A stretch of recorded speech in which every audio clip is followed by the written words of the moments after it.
Hello, আসসালামু আলাইকুম। আজকে একটি কেকের ডেকোরেশন নিয়ে আপনাদের সামনে হাজির হলাম। এটা হচ্ছে একটা বাটারফ্লাই থিম কেক, যেটার ব্যাপারে সবাই মনে হয় অবগত। আমি এই ট্রেন্ডটা অনেক পরে ফলো করেছি। তো বাটারফ্লাই কেক একে তো রোজা, তার মধ্যে আমার এই কেকটা প্রথম করা। তো এই কেকটার জন্য আমি প্রথম অনেক এক্সাইটেড ছিলাম। তবে যখন আমি এটার ইনগ্রিডিয়েন্ট কালেক্ট করলাম, বানানো শুরু করলাম, তখন বুঝতে পারলাম যে আমি কেন এতটা হ্যাসেলের কাজ করছি, তাও রোজার সময় করাটা খুবই টাফ। তো প্রথমে আমার মনে হয়েছিল যে কেকটা মনে হয় অত একটা দেখতে ভালো হবে না, আমি ওরকমভাবে হয়তো বা ভালোভাবে করতে পারিনি এরকম মনে হচ্ছিল।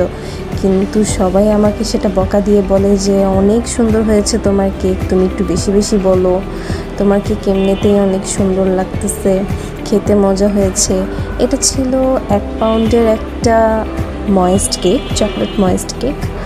আলহামদুলিল্লাহ সবার অনেক পছন্দ হয়েছে। এটা মূলত আমার বাসাতে আমার ফ্রেন্ডরা মিলে 1 ডিশ পার্টি করেছি, সেটার জন্য মূলত তৈরি করা।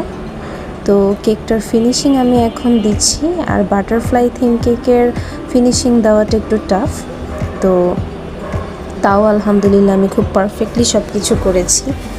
তো আপনারা দোয়া করবেন আমার জন্য সবাই, আর সবাই জানাবেন কমেন্টে যে আমার বাটারফ্লাই কেকটা কেমন হয়েছে। এখন এটার ফাইনাল লুকটা আমরা দেখতে পাচ্ছি।